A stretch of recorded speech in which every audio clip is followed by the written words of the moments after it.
tardes, amigos. Este es Diálogos del Montonero, el espacio que hemos creado para conversar sobre los problemas económicos, sociales, institucionales y políticos que aquejan a la República. Bueno, en estos días, como hemos sabido, el choque de poderes, la crisis institucional, las tensiones alrededor del Tribunal Constitucional, el rechazo de la vacancia que se había iniciado en el Congreso, han postergado los temas más urgentes del país: la recesión y la pandemia. Y uno de los temas más urgentes es la pandemia. Y una de las preguntas que surge es: ¿cómo va la pandemia? Bueno, nosotros a esta entrevista que le vamos a presentar a ustedes, le hemos puesto un título provocador: ¿ha terminado la pandemia en el Perú? Y la razón de esta pregunta tiene que ver con algunos datos muy interesantes. En las últimas 3 semanas, de más de 14.000 hospitalizados que había en el sistema de salud de todo el país, el día de hoy existe un poco más de 8.000. De más de 200 muertes diarias, el día de hoy en promedio es menos de 100 muertes diarias, aunque a veces suele pasar, digamos, esta cifra. Pero en general se ve una curva descendente en los hospitalizados y las muertes. Algo parecido empieza a suceder en el número de contagios. Entonces, queremos saber qué está pasando. ¿Estamos llegando a la inmunidad colectiva, como sostienen algunas teorías? ¿Se ha atenuado el virus o es el curso natural del virus?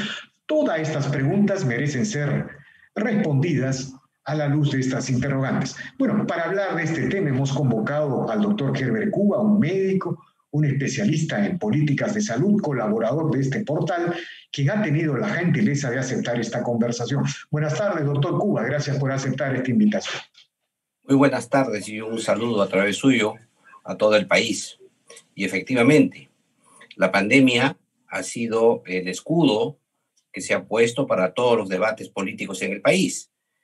Podemos decir que la política nacional, el desarrollo económico y social del país está sujeto a cómo se desenvuelve la pandemia y cómo es que afecta a los peruanos.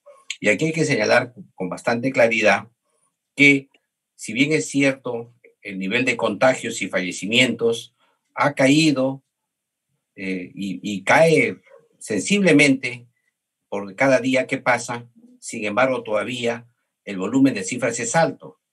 Es evidente que es una buena noticia que hay un progreso en la mejora de la situación sanitaria. Sin embargo, esto tiene un grave problema, debido a que un falso triunfalismo nos podría llevar a poder desatar una vez más mayores contagios. Y quiero expresar aquí algo adicional. Se discute hoy día que ya debería empezar la 4ª fase de la reactivación económica.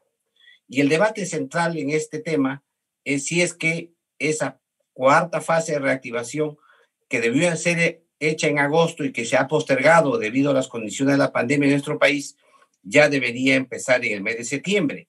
Y la respuesta a esa interrogante tiene que ver con las medidas sanitarias que tome el gobierno para que esa reactivación prospere sin mayores consecuencias. Pero doctor, antes un poco ver el análisis estrictamente sanitario de la pandemia. Mire, como decíamos en la introducción, hace 3 semanas había más de 14.000 hospitalizados. El día de hoy hay un poco más de 8.000. Las muertes también han caído a la mitad. Los contagios también están descendiendo, aunque no, digamos, en la misma curva descendente que los hospitalizados y las muertes. Entonces, la pregunta que surge es: ¿cómo explicamos esto? Bueno, hay 2 teorías. Una teoría nos dice que estamos avanzando hacia la inmunidad colectiva, la inmunidad de rebaño. Otra teoría nos señala que el virus, en su curso natural, se atenúa en su agresividad frente a los ciudadanos. Y la mayoría de los contagiados se están tratando en sus casas. ¿Qué nos puede decir al respecto, ¿no? ¿Cuál cree usted es la aproximación más certera o más científica o más apegada a la realidad, diría usted? En primer lugar, quiero señalar algunas condiciones. Primero, el país no es homogéneo. Las condiciones de Iquitos, donde más del 70% de la población ya hizo el contagio, frente a la población de Lima, que en el mes de julio ya tenía un 25% de contacto con el virus. Julio, ahora en septiembre ya debe estar quizá más del 50%. Falta un estudio que nos entregue el Ministerio de Salud en ese sentido. Otra es la relación que hay en el norte del país, donde también los casos van disminuyendo, y otro es el caso también del sur. O sea, la forma como se desarrolla el virus a nivel nacional, si bien es cierto que si uno junta todas las cifras forman una ola, y quizás sea esta ola, pero esta curva peruana es una curva como con dos jorobas sucesivas o superpuestas, permite avisorar que ya hay un descenso global del caso. Esta es una primera lectura. La segunda lectura es que hay gente que habla de que podría haber una segunda ola, debido a que precisamente si nosotros seguimos en esta situación y hay un relajamiento, es posible que haya una segunda ola. Y yo aquí también tengo una crítica, debido a que no podemos comparar lo que ocurre en Perú con lo que ocurre en España y otros países europeos, donde ellos lograron controlar, y esto, déjame terminar la idea, ellos lograron controlar la pandemia con menos del 10% de casos positivos. En cambio, nosotros estamos bordeando el 50% de casos y aún no la controlamos. Entonces, la posibilidad de ellos, como los casos eran tan pocos, de que al relajar la situación sanitaria, las medidas sanitarias, haya una segunda ola, es plausible. Pero en el caso peruano, esta segunda ola se reduce. No digo que no podría ser, pero, y si es que ocurre, sería una ola muy chiquita. ¿Por qué? Porque ya la mayoría de la población ya ha entrado en contacto con el virus. Ahora, si mantenemos las condiciones sanitarias, es posible que esta ola nunca ocurra. Ahora, déjeme, por eso es interesante. Por eso pero quiero responder la pregunta que me han hecho, que me han hecho dos preguntas. Entonces, en este caso, entonces, la pregunta es si a dónde vamos. El Perú va en un modo natural a la inmunidad colectiva o a la inmunidad de rebaño. Ese es un primer tema y estamos en una fase bien avanzada a esa inmunidad de rebaño. Ya. Y el otro tema que quiero expresarle a usted es que el virus no se atenúa. No se atenúa el virus. Señor Cuba, a eso voy. Mire, precisamente por esto es muy importante este tipo de diagnóstico y el Ministerio de Salud debería procesar un estudio científico, ¿no? Porque ahora hay, digamos, evidentemente en Europa hay un rebote, y como usted lo señala claramente, es que en Europa se logró controlar el avance del virus con una población contagiada muy escasa, ¿no? Y digamos, probablemente la población de Europa que se contagió llegue al menos del 10%, como usted lo señala. Bueno, si se abren los aeropuertos en esas condiciones y viene un virus de cualquier continente, es obvio que va a haber un rebrote, porque solo el 10% se ha contagiado. En el Perú parece que va a ser todo lo contrario. Entonces, usted está sosteniendo de que lo más probable es que en el Perú no se dé un rebote porque estamos avanzando hacia la inmunidad de rebaño. Ahora, hay otras opiniones de otros médicos, de otros científicos, que señalan que no estamos ni cerca de la inmunidad de rebaño, que más bien lo que está sucediendo es que el virus se atenúa porque se ha replicado tanto en el Perú que, digamos, la población peruana, digamos, es más benéfica, por llamarlo de alguna manera, el contagio luego de tantas réplicas de un virus. ¿Qué nos puede comentar al respecto? Esa teoría no resiste un análisis científico, porque el virus es el virus y en consecuencia las condiciones del virus se replican de acuerdo a varias condiciones. La primera de ellas es la cantidad de virus que entra en contacto con una persona. En segundo lugar, la defensa que tiene esa persona para atacar el virus. Y la tercera es qué medidas se han tomado para que eso no ocurra.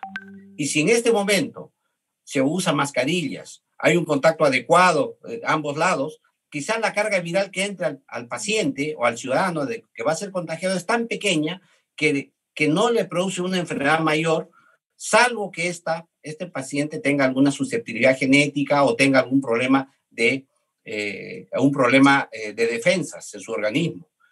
Entonces, por eso es que, a pesar de que el contagio es masivo, ¿no? También, la mortalidad no es tan alta como se podría haber visto en otros países. Pero además también tenemos otra posibilidad.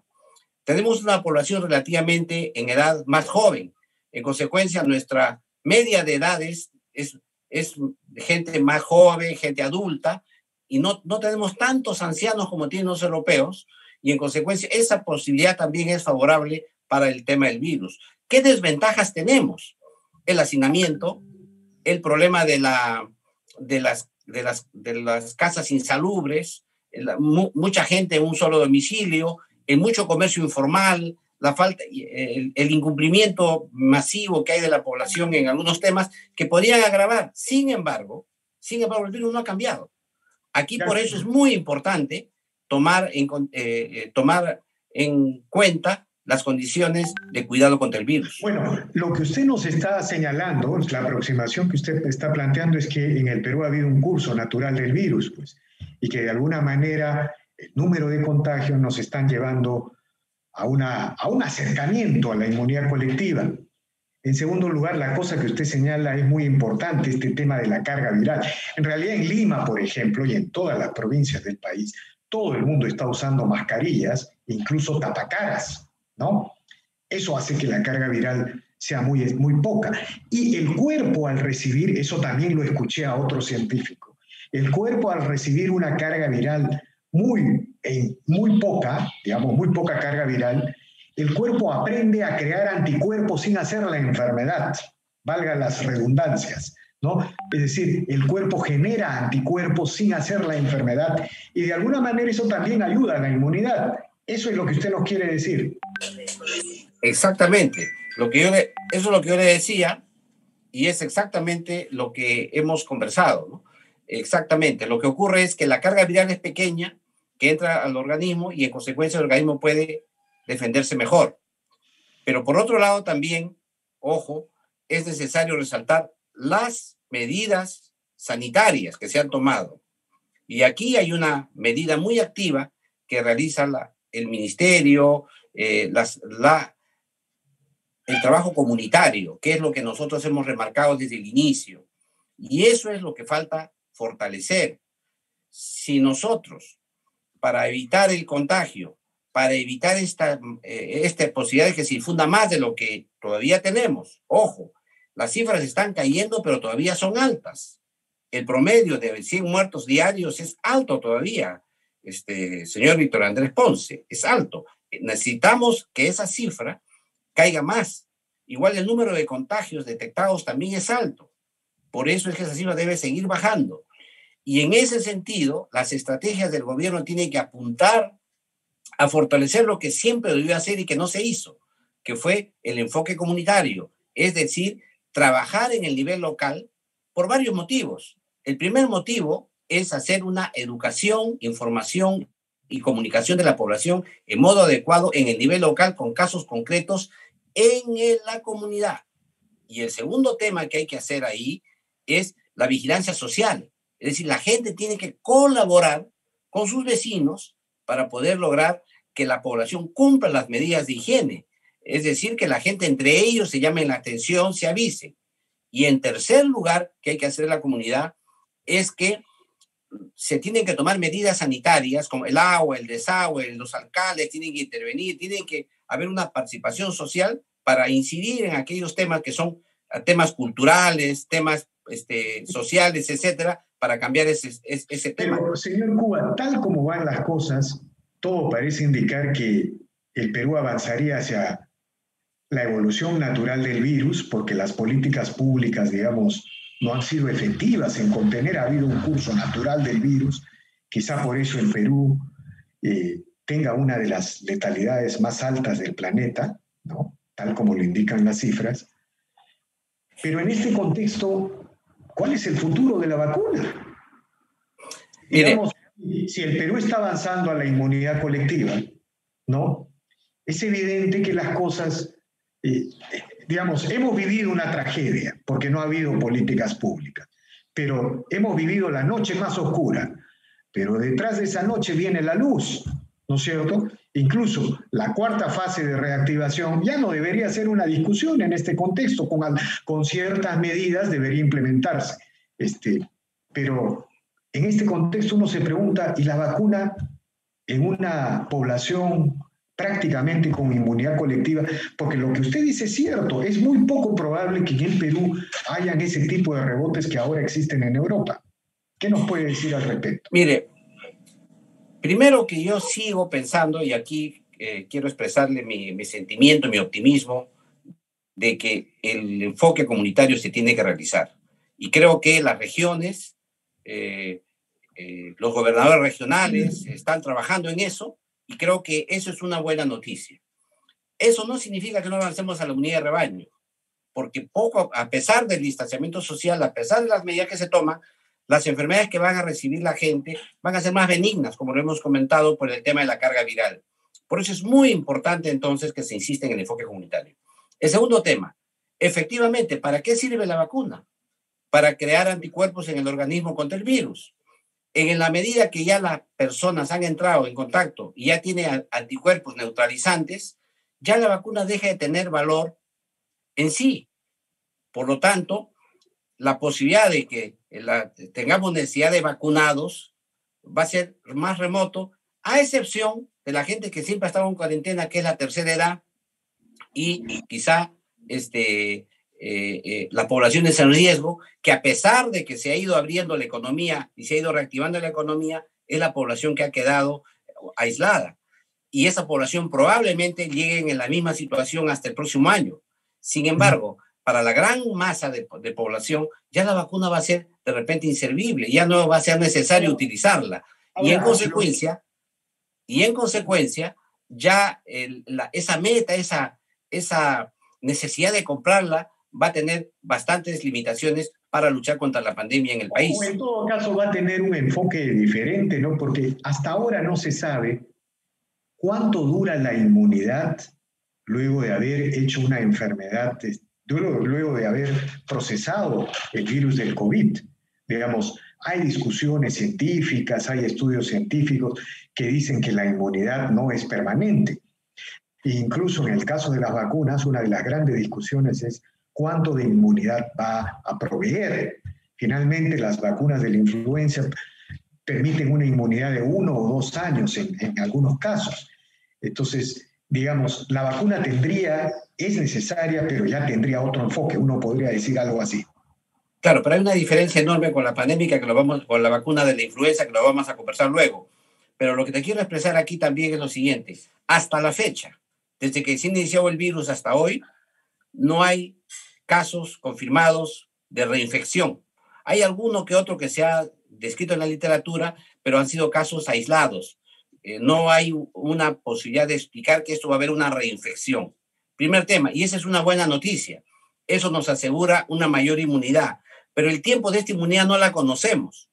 Es cierto, pero sí se ha determinado por estudios que han hecho en Europa de que hay una forma de memoria que no necesariamente son los anticuerpos, sino una forma de memoria celular que hace que, a pesar de no tener anticuerpos, el organismo ya tenga en su memoria para producir anticuerpos en el momento que vuelva a entrar el virus. Y esa es una buena noticia. En consecuencia, parece ser que la inmunidad que da esta pandemia, el COVID-19, es una inmunidad que nos va a sostener largo tiempo. No sabemos cuánto, pero eso es una buena noticia cuando pensamos en inmunidad de rebaño.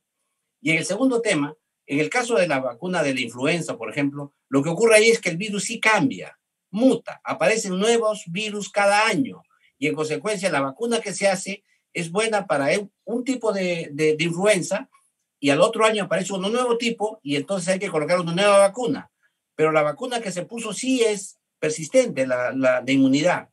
Eso no hemos visto en el caso del virus actual hasta la fecha. No hemos visto en el caso del virus del COVID-19 hasta la fecha, pero recién estamos pocos meses. Hay que observar eso en el futuro. Ahora, una pregunta final. Entonces, estas visiones apocalípticas que nos señalan la posibilidad de una segunda ola no deben descartarse, pero digamos, no es lo más probable. O estas visiones tremendistas que nos señalan que las elecciones del 2021 podían estar en peligro, digamos, están un poco lejanas, tal como se van presentando los datos y los hechos, ¿no? Yo creo que la inmunidad, una segunda ola, ¿no? Otro dice una tercera ola, porque hay gente que dice que ha habido dos olas juntas, o una tercera ola, es improbable. Digamos, tiene una probabilidad muy reducida debido al número ya de contactos que tiene nuestro país. Ojo, estamos hablando en modo global. No hay que generalizar el aspecto global que tiene el país con lo que pueda ocurrir en un distrito, o en una provincia, o una región. El caso Iquitos, para nuestro país, es emblemático. Allá se dio en Iquitos la inmunidad de rebaño ya. Actualmente ya los casos han disminuido a tal punto que la gente ya está tranquila frente a la pandemia. Igual va a pasar en Lima. Eso no va a quedar la menor duda, porque ahí avanzamos. Sin embargo, siempre van a quedar un grupo de riesgo, que son precisamente lo que conversábamos, la tercera edad, que los que han estado en aislamiento y en cuarentena permanente, que van a requerir, en cierta manera, van a ser los primeros que van a requerir el tema de la inmunización y de la vacuna. Pero hay algo más. No se puede utilizar la vacuna, ahora la pandemia, para algunos aspectos que quiero señalar. Primero, ¿hay que tener miedo a la reactivación que empieza en octubre? Yo creo que no. Sin embargo, el ministerio debe ajustar sus medidas sanitarias para hacer un buen trabajo comunitario, una buena publicidad, para que esas nuevas aglomeraciones que van a aparecer, porque no nos olvidemos que en esta cuarta fase van a aparecer una serie de actividades económicas que no había antes, que van a haber aglomeraciones a veces difíciles de controlar. Pero ahí viene el trabajo del ministerio, el trabajo del gobierno, para que eso no ocurra. El segundo tema, hay que tomar en cuenta que si no apelamos a la conciencia ciudadana y no hacemos un trabajo muy meticuloso en información, educación y comunicación, y no somos triunfalistas, y aquí sí quiero yo señalar enfáticamente que he visto yo en algunas conferencias del presidente un triunfalismo sobre el tema, yo creo que eso podría mejorar. Y el tercer aspecto que creo que hay que señalar es que los profesionales de la salud en el país deben tener un mayor acercamiento con las autoridades del gobierno para resolver los problemas que tienen, que impiden que ellos cumplan adecuadamente a su función. Seguimos pensando en pruebas moleculares, seguimos pensando en la necesidad de equipo de protección personal, seguimos pensando en la reactivación que debe tener el primer nivel de atención, seguimos pensando en fortalecer las capacidades de oxígeno que tienen los hospitales y seguimos pensando en que deben haber medicamentos, insumos en las farmacias de los establecimientos de salud para poder enfrentar en primera línea, en el momento precoz, esta pandemia. Y eso es una tarea pendiente. Muy bien, señor Herbert Cuba, infinitamente agradecido por esta reveladora, interesante conversación, polémica aproximación científica. En todo caso, el Ministerio de Salud es el encargado de hacer un estudio científico para decirnos en qué nivel de contagio está la población, hacia dónde vamos, hacia qué ruta nos enrumbamos, más allá de que las curvas estén bajando. Pero las preguntas están ahí. Le agradezco infinitamente nuevamente por haber participado en esta conversación, señor Cuba. Un agradecido y muchas gracias. Hasta luego. Bien, amigos, esta ha sido una nueva edición de Diálogos del Montonero. Regresamos en la siguiente edición. Gracias.